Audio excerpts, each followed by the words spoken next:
गैर कानूनी तारकीन वतन सलामती और मईशत को शदीद मुतासिर कर रहे हैं। उनकी वापसी का फैसला हुकूमत ने मुल्क के वसी तर मुफाद में किया। गैर कानूनी मुकीम अफराद को बाइज्जत तरीके से वापस भेजा जा रहा है। अमन इस्तेहकाम के लिए दुश्मनों के अज़ाइम को जाम हिकमत अमली से नाकाम बना रहे हैं। खून के आखिरी कतरे तक मुल्क की हिफाजत करेंगे। सिपाही सालार काज़म, आर्मी चीफ का पेशावर का दौरा, सिक्योरिटी सूरत हाल, इंसदाद दहशत गर्दी कार्रवाइयों पर ब्रीफिंग। जनरल आसिम मुनीर ने अफसरान और जवानों की बेमिसाल कारकर्दगी को सराहा।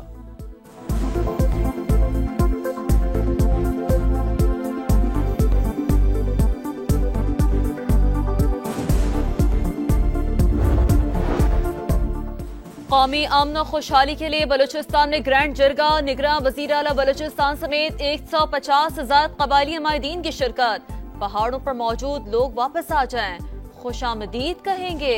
अली मर्दान डोमकी का खिताब। गुलजार इमाम शंबे बोले, गिरफ्तारी के बाद एहसास हुआ हकूक के लिए सियासी तरीक़ाकार बेहतर है। कराची में एक और खौफनाक आग, बुलंदशोलों ने 5 जिंदगियों के चिराग गुल कर दिए। 2 जख्मी। आयशा मंजिल पर शॉपिंग सेंटर में कूलिंग का अमल मुकम्मल। आतिशज़दगी से 100 से जायद दुकानें, गोदाम और फ्लैट्स शदीद मुतासिर। कई गाड़ियां और मोटरसाइकिलें भी राख हो गईं। DC सेंट्रल की हिदायत पर इमारत सील।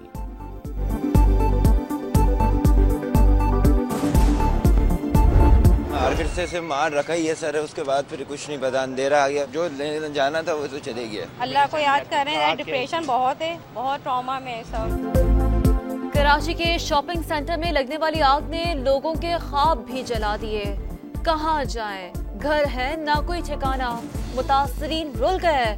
फायर ब्रिगेड हमेशा की तरह ताखीर से पहुंची, अपनी जान खुद बचाई। मौशी तौर पर तबाह हो गए। शहरियों और दुकानदारों का नुकसान पूरा करने का मुतालबा।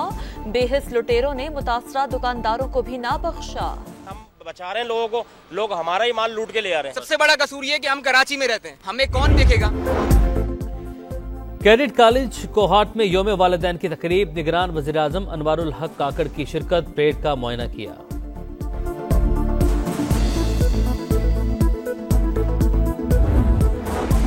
अल अजीजिया रेफरेंस में 7 साल कैद की सजा के खिलाफ अपील पर आज समाअत। नवाज शरीफ इस्लामाबाद हाई कोर्ट में पेश होंगे।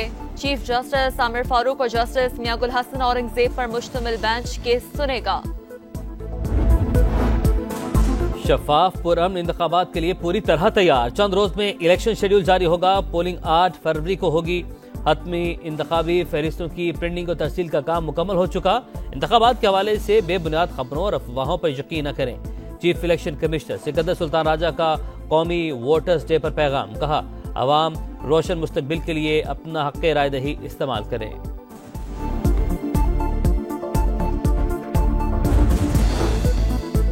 इंतखाबात से मुतालिक लेवल प्लेइंग फील्ड के बयानात, सियासत का जुज़। शिकवे शिकायत जमहूरियत का हिस्सा है। चाहते हैं इंतखाबात साफ और शफाफ हों।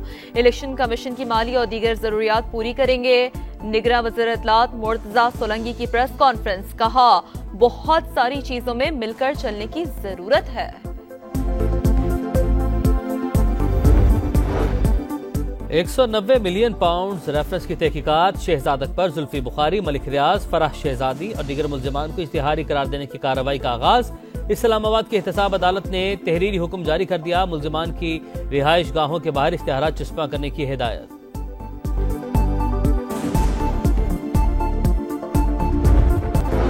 बुशरा बीबी और लतीफ खोसा की ऑडियो लीक। साबिक खातून अव्वल ने इस्लामाबाद हाई कोर्ट से रुजू कर लिया। कहा, ऑडियो लीक का मकसद हिरासा और खानदानी जिंदगी को मुतासर करना था। फोन कॉल्स रिकॉर्ड और पब्लिक करने से रोकने की इस्तदा। लतीफ खोसा और बुशरा बीबी की ऑडियो लीक्स केस की समाअत। इस्लामाबाद हाई कोर्ट ने FIA को ऑडियो के फोरेंसिक का हुक्म दे दिया। FIA, पैमरा और PTA को नोटिस जारी, जवाब तलब। बिग बॉस सब सुन रहा होता है, आपको तो पता होना चाहिए। जस्टिस बाबर सतार का लतीफ खोसा से मुकालमा। अदालत में कहे समाअत 11 दिसंबर तक मुलतवी। तहरीक इंसाफ की एक और विकेट गिर गई। साबिक deputy speaker Punjab assembly वासिक Qayyum Abbasi ने पार्टी छोड़ने का ऐलान कर दिया। अपने पैगाम में कहा, रियासत और इदारों के साथ महाजराई का बोझ नाकाबिले बर्दाश्त है। कौम को गुमराह करने की बयानिए की नफी करता हूँ।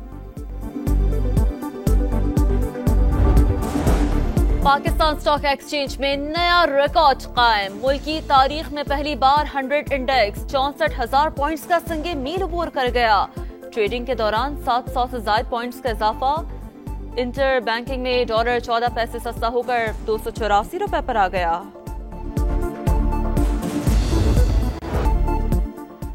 इसराइल की सफाकियत गजा में फलस्तीनियों की नस्लकुशी जारी। खान यूनस का मुकम्मल घेराव, मगाजी पनाह गुज़ीन कैंप पर बमबारी। अल जजीरा टीवी के सहाफ़ी के घर पर मिसाइल हमला। वालिदा और बच्चों समेत खानदान के 22 अफराद शहीद। अक़वाम मुत्तहिदा के कैंपों को जबरदस्ती खाली करवा लिया गया। हजारों शहरी मिस्री सरहद के जानिब नकल मकानी पर मजबूर। यूएन सेक्रेटरी जनरल का गैर मामूली इक़दाम। अक़वाम मुत्तहिदा के चार्टर के तहत सलामती काउंसिल का हंगामी इजलास तलब कर लिया। सिक्योरिटी काउंसिल को खत्म फौरी जंगबंदी का मुतालबा।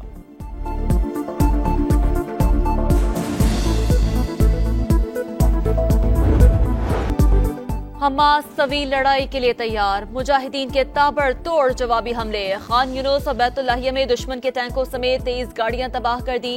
6 इस्राईली फौजी मारे गए, मुतादिद जख्मी। तर्जुमान अल क़स्साम ब्रिगेड के मुताबिक एक घर में इस्राईली फौजी मौजूद थे जिसे तबाह कर दिया। मगरबी किनारे के शहर तुलकरम में बुलडोजर तबाह। इस्राईली शहरों पर रॉकेट हमले भी जारी। अमेरिका में फिर गोलियों की तड़तड़ाहट। लॉस वेगस में नोवाडा यूनिवर्सिटी कैंपस में फायरिंग, 3 अफराद हलाक। पुलिस ने हमलावर को भी हलाक कर दिया। शनाख्त अब तक नहीं बताई गई।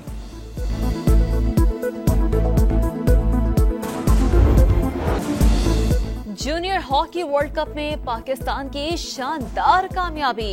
कौमी टीम ने न्यूजीलैंड को 4-0 से शिकस्त दे दी। अरशद लियाकत की हैट्रिक। पाकिस्तान 9 दिसंबर को बेल्जियम से मुकाबला करेगा।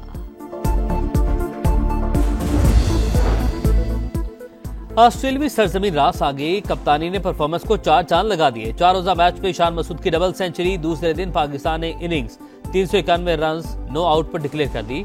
प्राइम मिनिस्टर 11 की बैटिंग जारी। किंग ऑफ ईयर मुकाबले में इटालियन काइट बोर्डर्स की हैरानकुन परफॉर्मेंस। ऐसे करतब दिखाए कि देखने वाले दंग रह गए। मुकाबलों से हजारों अफराद लुत्फानंदोज हुए।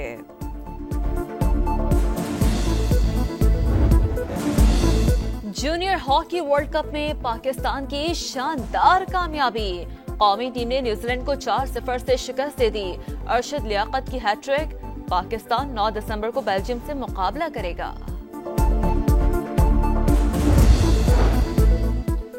ऑस्ट्रेलियावी सरजमीन रास आ गई। कप्तानी ने परफॉर्मेंस को 4 चांद लगा दिए। 4 रोजा मैच में ईशान मसूद की डबल सेंचुरी। दूसरे दिन पाकिस्तान ने इनिंग्स 391 रन 9 आउट पर डिक्लेयर कर दी।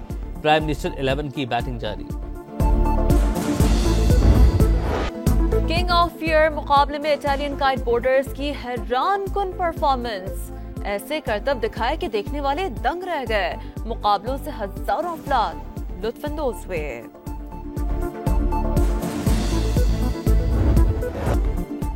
और खूबसूरत आवाज, जुदागाना अंदाज, जुनेद जमशेद की बरसी। मद्दाहों को सौगवार छोड़े 7 साल बीत गए।